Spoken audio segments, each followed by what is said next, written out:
We provide you the platform to turn your dreams into reality. Give wings to your aspirations with KR Mangalam University. Representative हिरासत में जाता है और उसे पद से हटाया जाएगा। आपने कहा कि क्लॉज ज़रूर गंभीर होने चाहिए, लेकिन इनोसेंट अंटिल प्रूवन गिल्टी, क्या इस सिद्धांत को ये उलट नहीं जाता इससे? देखिए, सीधे सवाल से मुझे नहीं लगता कि आप बिल की स्पिरिट के साथ न्याय कर पाएगी। मैं आपके माध्यम से पूरे देश की जनता को बताना चाहता हूं कि 130वां संशोधन क्या है। 130वें संशोधन में ये संविधान संशोधन है। इसमें हमने एक प्रावधान किया है कि प्रधानमंत्री, मुख्यमंत्री, भारत सरकार के मंत्री या राज्य सरकार के मंत्री किसी भी गंभीर आरोप में अगर अरेस्ट होते हैं और 30 दिन तक उनको जमानत नहीं मिलती है तो मुख्यमंत्री या प्रधानमंत्री मंत्री के केस में उनको उनके स्थान से मुक्त करेंगे। अगर वो नहीं करते हैं तो अपने आप कानूनन वो मुक्त हो जाएंगे। ये प्रावधान 130वें संवैधानिक संशोधन में हमने किया है। अब सबसे पहले मैं स्पष्ट कर देता हूं, संसद के अंदर चुनी हुई सरकार कोई भी विधेयक लाए या संवैधानिक संशोधन लाए, इसको सदन के सामने रखने में क्या विरोध हो सकता है। जबकि मैंने स्पष्ट कर दिया था कि इसको हम दोनों सदनों की संयुक्त समिति को सौंपेंगे। वहां आप आपके विचार व्यक्त कर सकते हैं। और दूसरा, जब इस पर मतदान हो तब आप आपका मत व्यक्त कर सकते हो, क्योंकि ये संवैधानिक संशोधन है तो 2/3 बहुमत चाहिए दोनों सदनों में, जो आपके पास नहीं है या नहीं है वो तो उस वक्त सिद्ध होगा। परंतु उस वक्त आप अपना विचार भी रख सकते हो और वोट भी कर सकते हो। किसी भी सरकार के विधेयक को या संविधान संशोधन को सदन में पेश न होने देना और इस तरह का व्यवहार करना, ये क्या लोकतंत्र में उचित है क्या? देश की पार्लियामेंट के दोनों सदन बहस के लिए है या शोरगुल और हल्ले के लिए है? मुद्दे का विरोध हमने भी देखा है, हमने भी करा है, परंतु बिल को पेश न होने देने की एक प्रकार की मानसिकता मैं नहीं मानता हूं कि ये लोकतांत्रिक है और विपक्ष को देश की जनता के सामने इसका जवाब देना पड़ेगा। उनका जो मैनर ऑफ प्रोटेस्ट है उसके बारे में मैं बाद में पूछूंगी, लेकिन ये जो गंभीर आरोपों का जो दायरा है, क्या आप स्पष्ट कर सकते हैं कि गंभीर आरोप क्या है? स्पष्ट कर सकती है क्या? हाँ, तो वही मैं आपसे तो जरा पूछिए आरोप। तो क्या आरोप हो सकते हैं? कैपिटल मतलब मर्डर, रेप, ऐसे वाले जो नहीं, पहले विपक्ष का इस बिल में विरोध क्या है वो तत्वतः आप बता सकती है क्या? इसका मूल विरोध का कारण जो विपक्ष ने मीडिया को समझाया होगा, हाँ, वो आप हमें बताइए। तो वो तो कह रहे हैं कि आप इस बिल के जरिए आप जो इलेक्टेड रिप्रेजेंटेटिव है, जिनके पास मैंडेट है और जिनका जनाधार से कनेक्शन है, आप उसको उलट रहे हैं और आप 30 डेज में आप बेल नहीं मिलेगा तो वो हट जाएंगे। और ये तो it is like political suicide या पॉलिटिकल मर्डर। देखिए, इस देश में आज एनडीए के मुख्यमंत्रियों की संख्या ज्यादा है। प्रधानमंत्री भी एनडीए के हैं, श्री नरेंद्र मोदी प्रधानमंत्री।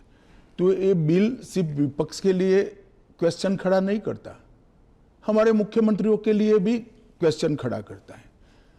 मैंने जो सुना वो कह रहे कि आपके लोगों के सामने एफआईआर नहीं होती है। ये जनता को गुमराह करे। उनको मालूम है कि किसी भी व्यक्ति के खिलाफ आरोप है तो आप पब्लिक इंटरेस्ट लिटिगेशन के माध्यम से कोर्ट के सामने जा सकते हैं। कोर्ट ऑर्डर करेगी कि इनके खिलाफ एफआईआर करो। अगर ज्यादा ही गंभीर मामले हैं तो कोर्ट मॉनिटर भी करती है। इसमें पक्ष विपक्ष कहां आता है? ये एक सेकंड मेरी बात पूरी नहीं हुई है। इसमें पक्ष विपक्ष नहीं आता है। और दूसरी बात, इसमें 30 दिन तक जमानत का प्रावधान किया गया है। अगर फर्जी टाइप का केस है तो देश की हाई कोर्ट और सुप्रीम कोर्ट आंख मूंद कर नहीं बैठे हैं। किसी भी केस में हाई कोर्ट और सुप्रीम कोर्ट को जमानत देने का अधिकार है। अगर जमानत नहीं मिलती है तो आपको पद छोड़ना पड़ेगा। मैं एएनआई के माध्यम से देश की जनता को और पूरे विपक्ष को भी पूछना चाहता हूं, क्या कोई मुख्यमंत्री, कोई प्रधानमंत्री या कोई मंत्री जेल में रहकर सरकार चला सकता है क्या?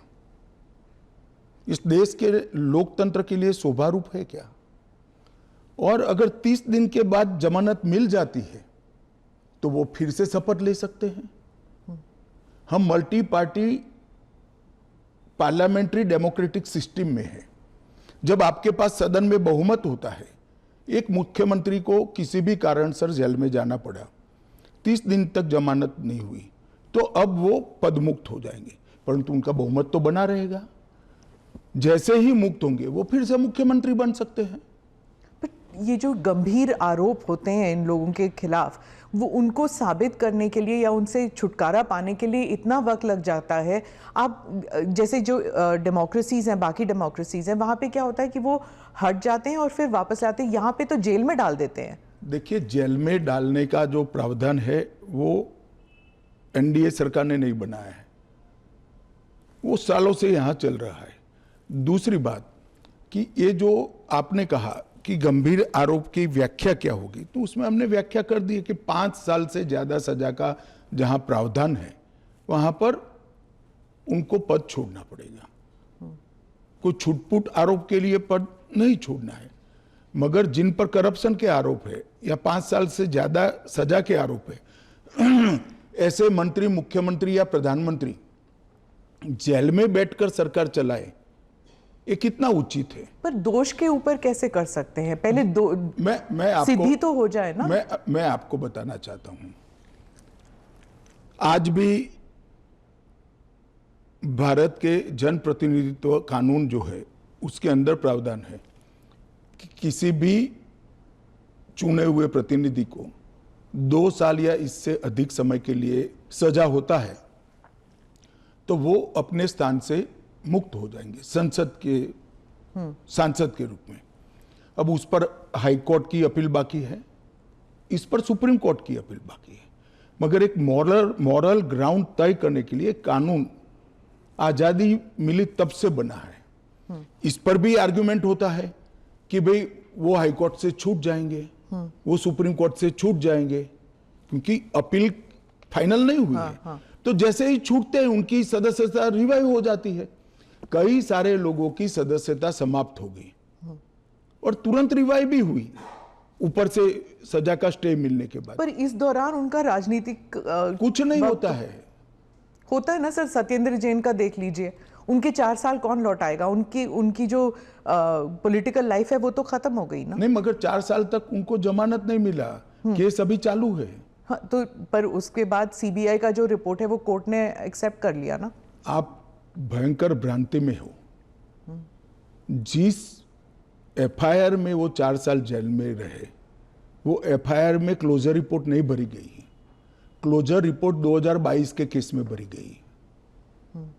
जिन 4 केसों में वो जेल में गए थे और लंबे समय तक रहे, वो 4 केसों में सीबीआई ने चार्जशीट किया है और वो ट्रायल फेस कर रहे हैं। मगर आप पार्टी के प्रोपेगेंडा का आप शिकार हो। सत्येंद्र जैन जी को जिस केसों में लंबा समय जेल में रहना पड़ा, वो सारे के सारे केसों में चार्जशीट हुआ है और वो ट्रायल फेस कर रहे हैं। और अरविंद केजरीवाल जो थे उनका भी ऐसे ही हुआ था, बेल मिला और फिर उसके बाद वो वापस आ गए। क्या यही होने वाला है हर नॉन बीजेपी चीफ मिनिस्टर के साथ? तो आप मुझे एक बात का सवाल जवाब दीजिए। नॉन बीजेपी बीजेपी छोड़ दीजिए, दोनों के लिए समान कानून है, परंतु किसी ने भी जेल से सरकार चलानी चाहिए क्या?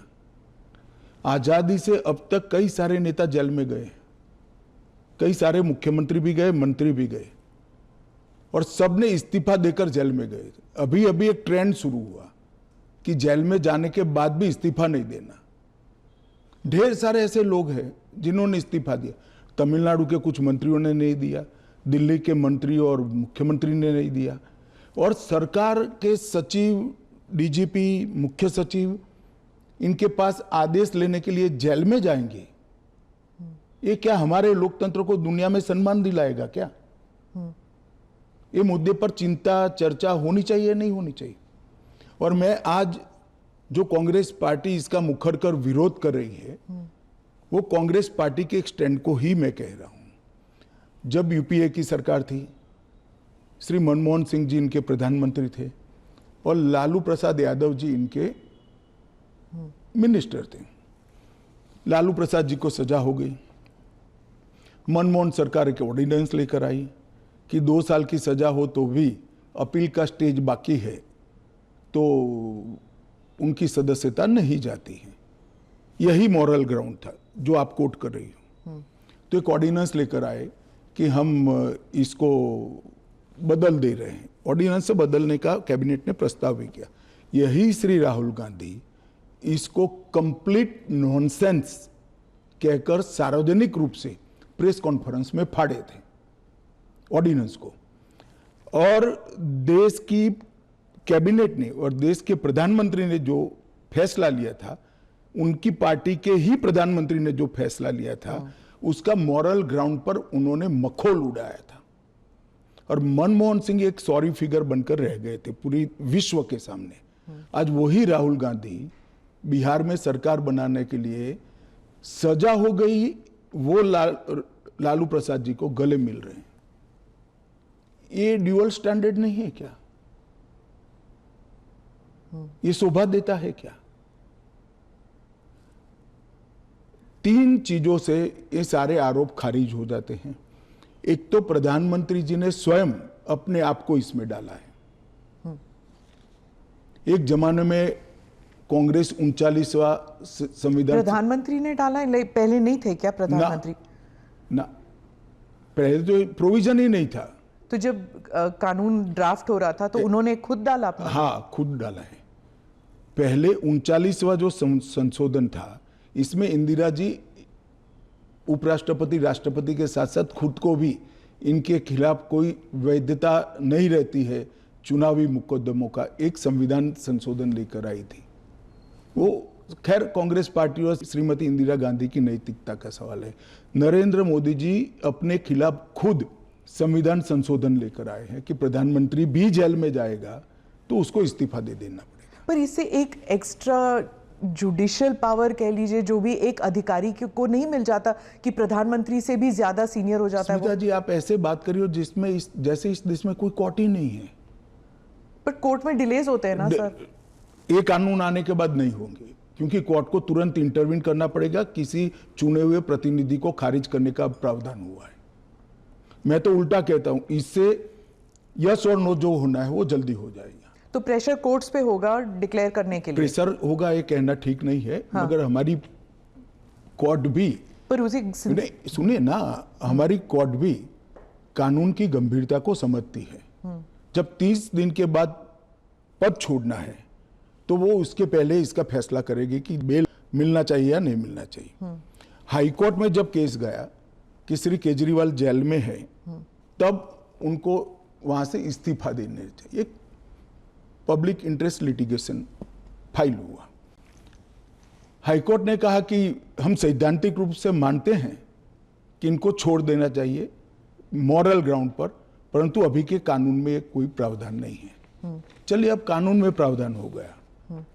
मेरा बहुत स्पष्ट मानना है, मेरी पार्टी का मानना है, देश के प्रधानमंत्री का मानना है कि इस देश में कोई भी मुख्यमंत्री हो, मंत्री हो या प्रधानमंत्री हो, जेल में रहकर सरकार नहीं चला सकते। पहले भी कई लोगों ने मॉरल ग्राउंड पर इस्तीफा दिया है। लाल कृष्ण आडवाणी जी ने दिया था, येदुरप्पा जी ने दिया था, ईश्वरप्पा जी ने दिया था, जॉर्ज फर्नांडिस जी ने दिया था। कई सारे लोगों ने मॉरल ग्राउंड पर इस्तीफे दिए हैं। कोई जेल में जाकर सरकार नहीं चलाई। इवन हेमंत सोरेन ने दिया था रिसेंट पास्ट में। जब वो छूट कर आए तो फिर से मुख्यमंत्री बन गए। अब इसका हमने कानूनी प्रोविजन किया है, क्योंकि जब पहले कानून बने होंगे, संविधान बना होगा, तब संविधान निर्माताओं ने ऐसी निर्लज्जता का कल्पना नहीं करा होगा कि कोई भी मुख्यमंत्री जेल में जाएगा और अंदर से मुख्यमंत्री बना रहेगा। खैर, अब ऐसी घटनाएं हुई है रिसेंट पास्ट में, तो हमें हमारी नैतिक मूल्यों के स्तर को गिरने नहीं देना चाहिए। एक कानून नैतिक स्तर के मूल्यों को एक आधार देगा और इससे हमारा लोकतंत्र निश्चित रूप से मजबूत होगा।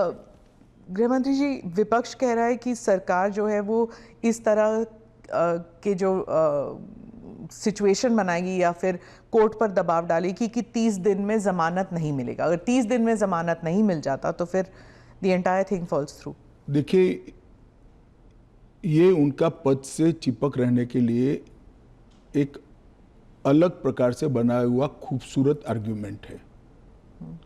मैं मानता हूं हमारी कोर्ट्स संवेदनशील है और जब किसी का पद जाता है तो निश्चित रूप से कोर्ट समय मर्यादा में उनकी जमानत के फैसले करेंगे, जो भी होगा उसका। मैं विपक्ष के लिए नहीं लिखा, पक्ष विपक्ष जो भी होगा इसकी जमानत के फैसले तुरंत ही करने की पद्धति भी डेवलप होगी, ऐसा मेरा स्पष्ट मानना है। वो तो कहते हैं कि पॉलिटिक्स ऑफ वेंडेटा होगा, क्योंकि जो इन्वेस्टिगेटिंग ऑफिसर है, जो पुलिसिंग है, वो सब सेंट्रल के कमांड में आ जाता है। पूरी चीज में से आपकी सरकार नहीं, है तो फिर पूरी चीज में से कोर्ट को बाहर ही रख रही हो। तो कोर्ट जाने से पहले इन्वेस्टिगेशन भी तो होगा ना। इन्वेस्टिगेशन तो पुलिस के हाथ में। मैं समझ गया, इन्वेस्टिगेशन हो गया, गलत हुआ, मान लीजिए आरोप भी मान लीजिए, अरेस्ट भी गलत हुई, तो 30 दिन में कोर्ट कहेगा अरेस्ट गलत है। और वेंडेटा की बात कांग्रेस पार्टी कर रही है, इनको शोभा नहीं देता जी। पर ये फिर वही पॉलिटिक्स की बात हो गई ना, क्योंकि आप कह रहे हैं कि इतने सारे राज्य हैं जहां पर बीजेपी के चीफ मिनिस्टर्स हैं, लेकिन वो तो टारगेट में नहीं होंगे। वो तो कह रहे हैं कि जहां पर बीजेपी की सरकार नहीं है वहां के चीफ मिनिस्टर्स को आप टारगेट बनाएंगे, खासकर ये जो इंडिया अलायंस के जो चीफ मिनिस्टर्स हैं। देखिए, मैं अभी भी कहता हूं कि भारतीय जनता पार्टी और एनडीए शासित जो राज्य हैं वहाँ कोई भी करप्शन या हमारे मंत्री या मुख्यमंत्री के खिलाफ केस है, उनका आरोप मान लीजिए, मानने के लिए ये फर्जी आरोप है, मगर एक सेकंड के लिए मान लीजिए कि कानून का काम नहीं करेगा, तो कोई भी व्यक्ति कोर्ट के सामने जा सकता है और कह सकता है कि इनके सामने एफआईआर दर्ज करने का आदेश दीजिए। और जब उनकी सरकार थी और वो ऐसा करते थे, तब बहुत सारी जांच कोर्ट के आदेशों से शुरू हुई है। यूपीए 2 में कम से कम 12 केस में गिना सकता हूं जहां कोर्ट के ऑर्डर से सीबीआई की जांच हुई है और सारे लोग फंसे हैं। पर वो उस टाइम तो उनकी सरकार थी, अभी आपकी सरकार है। वो कह रहे हैं कि चाहे डीएमके हो या आम आदमी पार्टी हो, आप सबके नेताओं को आप जेल में डाल देंगे। ऐसे नहीं हो सकता है, ये संभव ही नहीं है, क्योंकि कोर्ट तुरंत इंटरवीन करेगी अगर इसके अंदर एफआईआर के अंदर या अरेस्ट के अंदर तत्व नहीं है तो अरविंद केजरीवाल का उदाहरण भी देते हैं कि इस प्रावधान के अनुसार अगर उन्हें जमानत 30 दिन के भीतर ना मिलती तो वो भी वहीं पे पड़े रहते, जेल में पड़े रहते, और उनको फिर वो चीफ मिनिस्टर पद से भी हटा दिया। जमानत उनको एक कानून आया ही नहीं था, फिर भी मिल गई थी। हाँ, मगर इतना जरूर होता, अगर ये कानून होता तो उनको इस्तीफा दे देना पड़ता। वो जो मैं मानता हूं कि देना चाहिए। बाहर निकलकर जब पब्लिक विरोध करने लगी तो उन्होंने दे भी दिया, मॉरल ग्राउंड पर ही दिया। अब कानूनन देना पड़ेगा, इतनी ही बात है। तो चुनाव फेस करने के पहले उन्होंने मॉरल ग्राउंड पर इस्तीफा देकर आतिशी जी को दिल्ली की मुख्यमंत्री, क्योंकि जैसे ही घूमने लगे पब्लिक ने सवाल करे। आपने कहा कि आप जीपीसी में भेजने वाले हैं, लेकिन ऑपोजिशन जो कह रहे हैं, जैसे टीएमसी जो फोर फ्रंट पे है ऑपोजिशन में, इसमें इस मामले में वो कह रहे हैं कि वो जेपीसी का हिस्सा बनेंगे ही नहीं, वो बॉयकॉट कर देंगे। फिर क्या होगा? नहीं, क्या होगा तो हम क्या कर सकते हैं? तो फिर वो आप फिर कानून ले आएंगे फिर? तो उनको कौन ना बोल रहा है कि आप मत बनो? क्योंकि हम कह ही रहे हैं कि आप बनिए। आप अगर पार्लियामेंट चलाने के जो नियम बने हैं वो नियम को भी स्वीकार नहीं करोगे और आप कहोगे कि हमारी इच्छा है वही फाइनल हो, भले हम विपक्ष में हैं, ऐसे नहीं हो सकता। सरकार उनको मौका दे सकती है, अगर वो मौके का स्वीकार नहीं करते हैं तो हम क्या कर सकते हैं? हम तो रिसीविंग एंड पर हैं। क्योंकि वो रिसीविंग एंड पे हैं आप। निश्चित रूप से अगर जेपीसी बनाने का निर्णय होने के बाद भी वो जेपीसी का बहिष्कार करते हैं तो सरकार के पास विकल्प क्योंकि क्या वो कह रहे हैं कि आप सिर्फ उनका स्टैंप चाहते हैं, ये तो संविधान की हत्या है ये बिल। ऐसा नहीं है। जेपीसी में अनेक साक्ष्य बुलाए जाते हैं, सार्वजनिक जीवन के भी बुलाए जाएंगे। आप एप्लीकेशन करोगी तो आपको भी बुलाएंगे, आपका रिकॉर्ड होता है और वो सारे दलीलों का, साक्ष्यों के दलील का काट कर रिपोर्ट तैयार होता है और वो रिपोर्ट के आधार पर बिल को बदला जाता है। तो पूरी पार्लियामेंट की संवैधानिक प्रक्रिया को ही सिरे से खारिज करते हैं। फिर तो आप ऐसे भी कह सकते हो कोई भी कानून हम पास नहीं होने देंगे, हम विरोध करेंगे। कि महत्वपूर्ण बिल है, सभी पार्टियों के सदस्यों की राय पार्टी से कंसल्ट कर एक कंसीडर्ड राय जेपीसी के सामने आनी चाहिए। और अगर जेपीसी नहीं आता, अगर वो बहिष्कार करते हैं, तब क्या होगा? तो कुछ नहीं होगा, जेपीसी अपना काम करेगी। तो कैसे काम करेगी? अगर बहिष्कार कर रहे हैं तो फिर तो पूरे ऑपोजिशन के बगैर तो मौजूदा लोग काम करेंगे। कल को आप अगर ऑपोजिशन अभी से लेकर 4 साल तक कोई काम में सहयोग नहीं होता है, देता है, तो देश नहीं चलेगा क्या? स्मिता जी, ऐसे नहीं चलता है।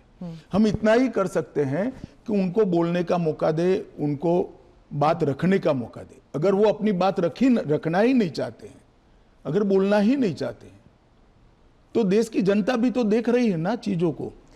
विपक्ष का यही कहना है कि आप हमेशा कह रहे हैं, इस बिल को लेकर कह रहे हैं कि जुडिशरी डिसाइड करेगा, जुडिशरी, लेकिन जुडिशरी में सारे केसेस इतनी लंबे तौर पर विलंबित होती हैं, नहीं चलते हैं। और एक सेकंड, जुडिशरी में बेल के केस कभी भी, मेरे अलावे किसी भी बेल का केस सुप्रीम कोर्ट में 5 दिन से ज्यादा नहीं चला है।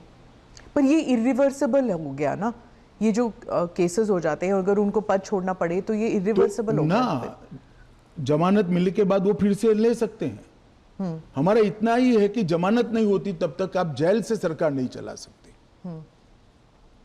तो चलो, जमानत मिलने में 30 की जगह 40 दिन हुआ, तो 40 दिन के बाद आप शपथ ले सकते हो।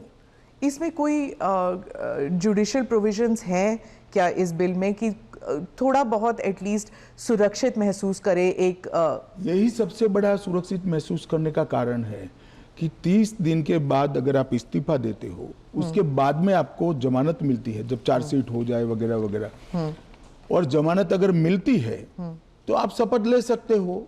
इससे असुरक्षित होने का कोई भाव रखने का कारण नहीं। नजरिए में आप ऑलरेडी गिल्टी साबित हो गए ना, अगर आपको इस्तीफा देना है, फिर से इलेक्शन लड़ना है। ऐसा है, इसके पहले कितने स्टेज आते हैं पहले आप जान लीजिए।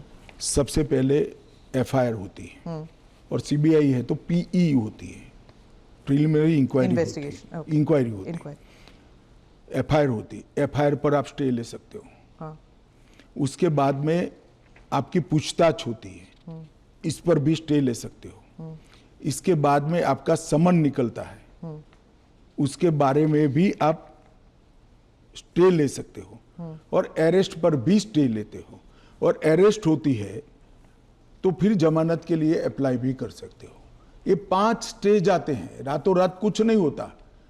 मगर करप्शन में अगर आकंठ आप डूबे हुए हैं तो फिर तो अरेस्ट भी होगी, जेल में भी जाना पड़ेगा, इस्तीफा भी देना पड़ेगा। फिर भी अगर बाद में जमानत होती है तो आप फिर से शपथ ले लो भाई। मगर एक बात आप मुझे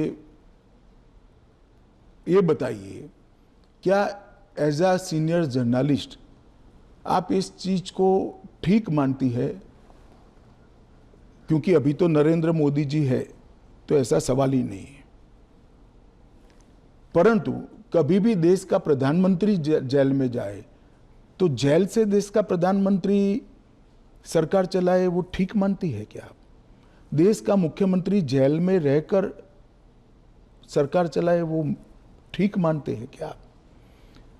क्या इस देश में ऐसी मान्यता है कि जो व्यक्ति पद पर बैठा है इसके अलावा देश चलेगा ही नहीं? भाई, आपके दल का बहुमत है, आपके दल का कोई अलग व्यक्ति आकर शासन चलाएगा। जब आपका बेल हो जाए आप जरूर चले जाइए वहां पर। मगर हमने कोई एक लेवल रखना है। फिर तो 2 साल के बाद सदस्यता भी क्यों जानी है? क्योंकि ऊपर अपील का अधिकार है, वो निर्दोष छूट सकते हैं। क्यों जानी चाहिए 2 साल? और वो कांग्रेस के समय में प्रावधान हुआ है कि अगर 2 साल से ज्यादा सेशन कोर्ट्स में जेल होती है, 2 साल से ज्यादा समय के लिए कैद का ऑर्डर होता है, तो आपकी सदस्यता अपने आप समाप्त हो जाती है। गृहमंत्री जी, मॉनसून सेशन में हमने देखा कि विपक्ष ने आप पर भी आरोप किया कि आप भी जेल गए थे, आप पे भी आरोप हुआ था। तो जब उन्होंने ऐसा कहा, आपने कहा कि मुझे नैतिकता के बारे में कांग्रेस से नहीं सीखना, उस बारे में आप बताएंगे हमें कुछ? जरूर बताऊंगा। मैंने इसलिए कहा था कि मेरे पे आरोप लगा और जैसे ही मुझे समन आया, अरेस्ट छोड़ दीजिए, सीबीआई ने मुझे समन किया, मैंने दूसरे ही दिन इस्तीफा दे दिया था। अरेस्ट तो मेरी बाद में हुई। जैसे ही सीबीआई ने मुझे समन किया था, मैंने दूसरे ही दिन इस्तीफा दिया था और केस चला और केस में जजमेंट भी आया कि ये पॉलिटिकल वेंडेटे का केस था और मैं पूर्णतया निर्दोष हूं। पर वो तो बाद में आया था ना? एक सेकंड सुनिए ना। हाँ। एक सेकंड, वो जजमेंट बाद में आया। बेल मेरी पहले हो गई थी, बेल मेरी पहले हो गई थी और वो जजमेंट ऐसा आया कि कंप्लीटली पॉलिटिकल वेंडेटा के केस है, कहीं पर दूर दूर तक मेरा इस केस में इन्वॉल्वमेंट नहीं है और मुझे शंका के आधार पर बरी नहीं किया गया था। मेरे सामने के केस को खारिज किया गया था और मुझे बेल मिल गया था 96वें दिन पर। फिर भी मैंने फिर से शपथ लेकर गृह मंत्री नहीं बना था। इतना ही नहीं, जब तक मैं कंप्लीटली मेरे सामने के सारे आरोप क्वाश नहीं हुए, तब तक मैंने किसी भी संवैधानिक पद पर शपथ नहीं ली थी। तो मुझे क्या विपक्ष नैतिकता के पाठ पढ़ाता है? इन लोगों ने इंदिरा जी के समय में प्रयास किया कि प्रधानमंत्री को शील्ड किया जाए और आज भी ये प्रयास कर रहे हैं कि अगर कभी जेल में जाना पड़े तो हम आराम से जेल से सरकार बनाएंगे, जेल को सीएम हाउस पीएम हाउस बनाएंगे और वहां जाकर डीजीपी जेल से ऑर्डर लेंगे, चीफ सेक्रेटरी जेल से ऑर्डर लेंगे, भारत सरकार के कैबिनेट सेक्रेटरी जेल से ऑर्डर लेंगे, भारत सरकार के गृह सचिव जेल से ऑर्डर लेंगे। इस तरह से देश चलेगा। और ये कल्पना ही मैं तो, मेरी पार्टी और मैं दोनों सिरे से खारिज करते हैं कि जो व्यक्ति बैठा है इसके बगैर इस देश का शासन नहीं चल सकता और इससे किसी का भी बहुमत पार्लियामेंट में या विधानसभा में प्रभावित नहीं होगा। एक सदस्य जाएगा, आपकी ही पार्टी के दूसरे साथी सरकार चलाएंगे और आप जब जमानत प्राप्त कर लोगे तो आप आकर फिर से शपथ कर सकते हो। इसमें आपत्ति क्या है?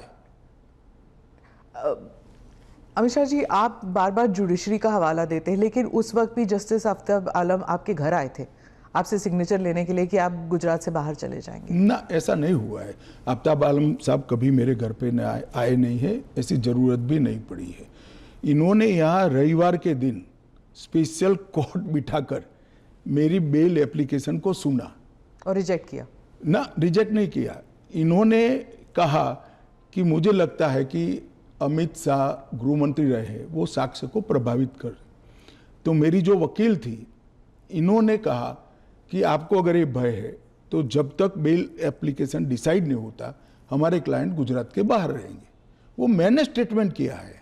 2 साल आप बाहर रहे? हाँ, 2 साल में बाहर रहा, निश्चित रूप से बाहर रहा, क्योंकि 2 साल भारत के इतिहास में कभी भी किसी की बेल एप्लीकेशन 2 साल नहीं चली है। आलम साहब की कृपा से मेरी बेल एप्लीकेशन 2 साल चली, ज्यादा से ज्यादा बेल एप्लीकेशन 11 दिन तक चली है। आपने उस वक्त पहले भी जिक्र किया था अडवाणी जी के ऊपर कि उन्होंने भी इस्तीफा दिया था। जी, कहा था अडवाणी जी ने इस्तीफा दिया था। ढेर सारे हमारे कार्यकर्ता, मदन लाल खुराना वगैरह सारे, सभी ने दिया था कि जब तक, अरे अभी हेमंत सोरेन जी ने दिया था। ये तो एक नया संस्कृति आया अभी। विगत 2 साल पहले ऐसा केस ही नहीं था कोई।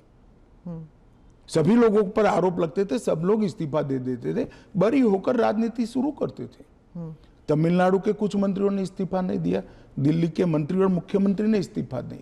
और अगर इस तरह से इस समाज जीवन का, नैतिकता का स्तर आप राजनीति का और समाज जीवन का नीचे ले जा रहे हैं, इससे हम सहमत नहीं हैं।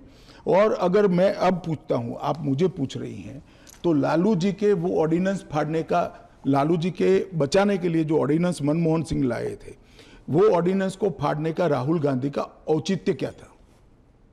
अगर उस दिन वो मोरालिटी थी तो आज नहीं है क्या? क्योंकि आप लगातार 3 चुनाव हार चुके हो।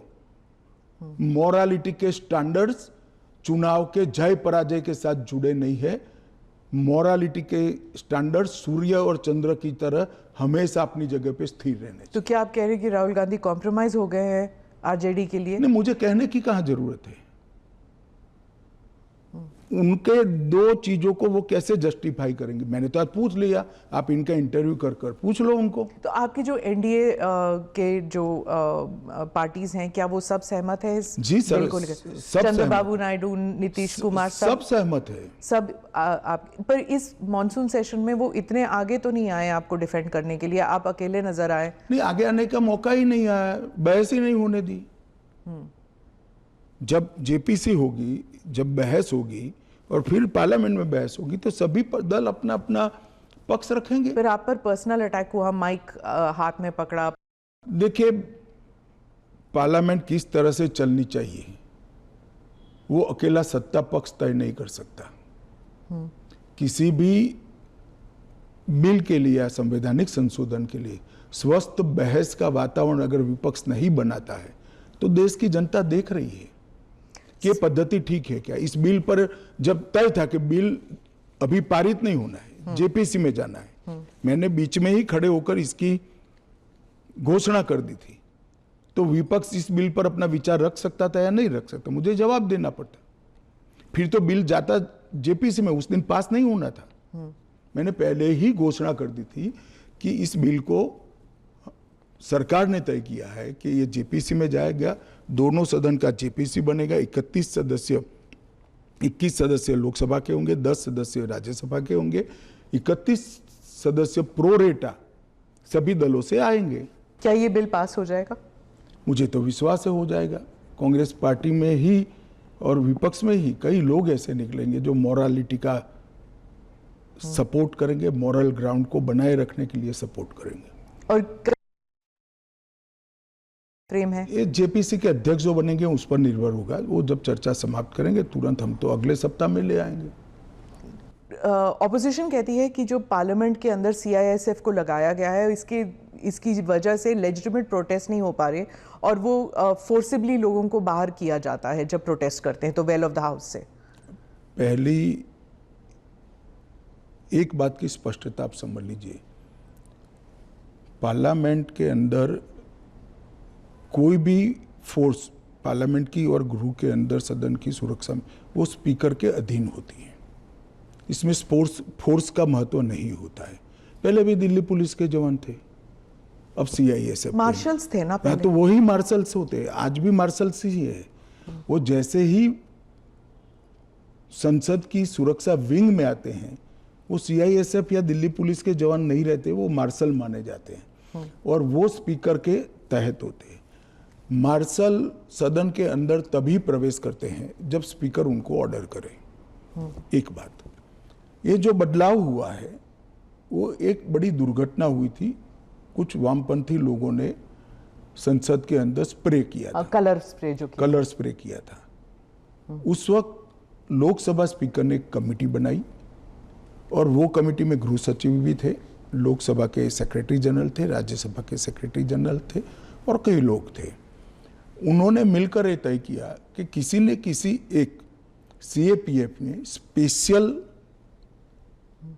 संसद की सुरक्षा के लिए ट्रेनिंग किया हुआ एक दस्ता बनाया जाए, जो दस्ता संसद सभ्यों की गरिमा, पार्लियामेंट्री प्रोसीडिंग की गरिमा और संसद की सुरक्षा तीनों का समायोजन कर काम कर पाए। और तब यह तय हुआ कि सीआईएसएफ के अंदर पार्लियामेंट की सुरक्षा के लिए एक स्पेशल दस्ता बनाया जाएगा। जो पहले दिल्ली पुलिस के लोग मार्शल के रूप में आते थे, उसी तरह से मार्शल के रूप में सभापति और स्पीकर के अंतर्गत काम करेंगे। पर ये एक सेकंड, वो संसद की बाहरी सुरक्षा को भी सुनिश्चित करते हैं और आंतरिक मार्शल का काम भी वो करते हैं, क्योंकि संसद के अंदर हथियार ले जाने की अनुमति किसी भी सुरक्षा कर्मी को नहीं है। पर ये पैरामिलिट्री हो जाता है ना ट्रेनिंग उनकी। दिल्ली पुलिस क्या होता है, वो भी पुलिस होता है, वो भी मेरे ही अंडर आता है।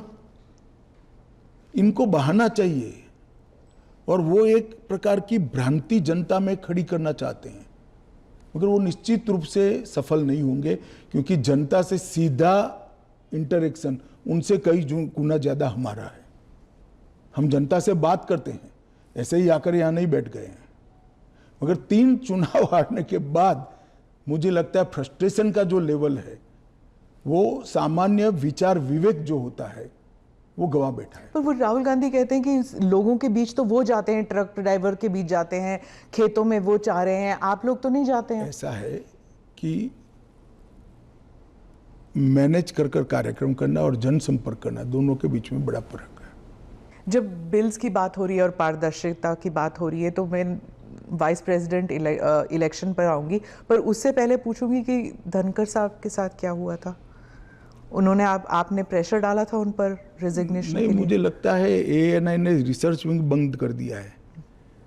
धनखड़ साहब का इस्तीफे का पत्र स्वयं स्पष्ट है।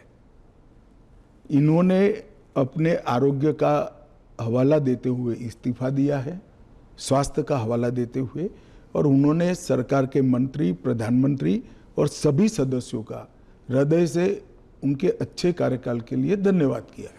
फिर विपक्ष और सभी पूछ रहे, मीडिया भी पूछ रही है कि वो है कहाँ, हाउस अरेस्ट पे है कि क्या? ऐसा है कि सच और झूठ की व्याख्या आपने शायद विपक्ष क्या कहता है इसको बना ली। फिर काफी सारे बैकग्राउंड इंफॉर्मेशन तो बाहर निकल रहा था ना कि वो कुछ ट्राई कर रहे थे।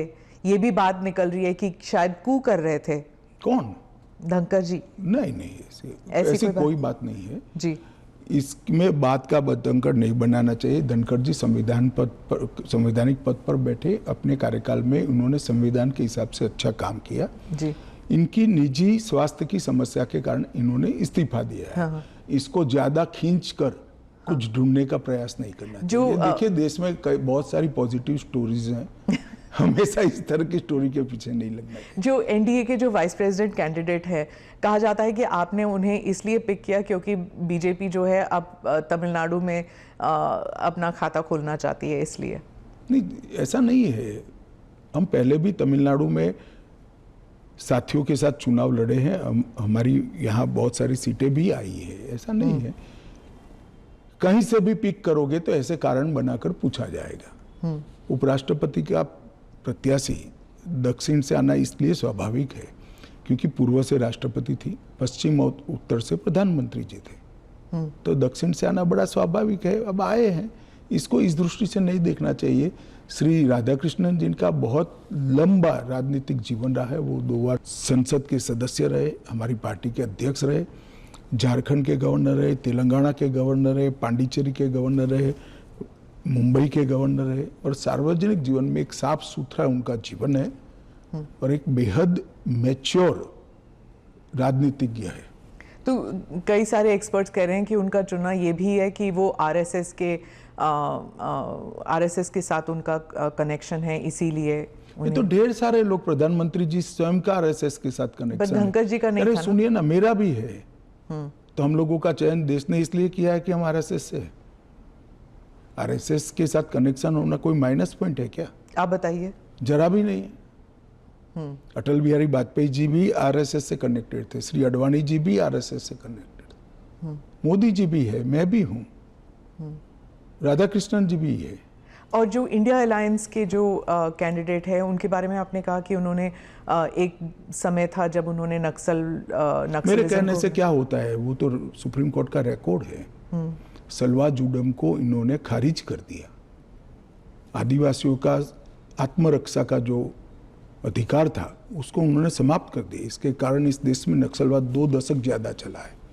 उस वक्त नक्सलवाद अंतिम सांसें गिन रहा था, क्योंकि जो आदिवासी थे, जो बच्चों को पढ़ाना चाहते थे, जिनके यहाँ रोड नहीं पहुंचता था, इससे परेशान थे, जिनके यहाँ स्वास्थ्य सेवाएं नहीं थी, वो परेशान थे।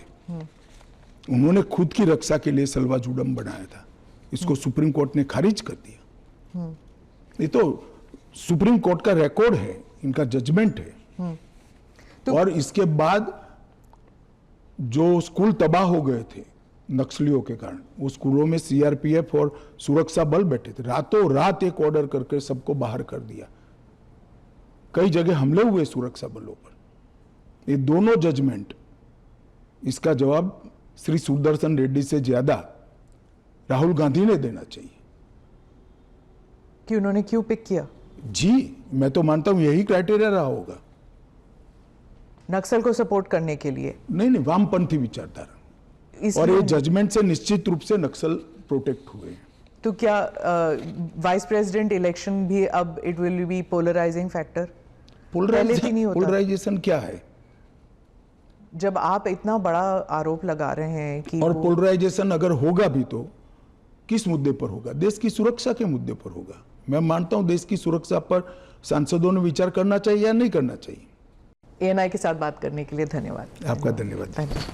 जहाँ भक्ति है हर शब्द में, कथाओं में छुपे हैं दिव्य रहस्य और ज्योतिष देता है जीवन को दिशा। धर्म से जुड़ी हर बातों को जानने के लिए हमारे चैनल स्तुति को सब्सक्राइब करें। चैनल पर जाने के लिए इस लिंक पर क्लिक करें।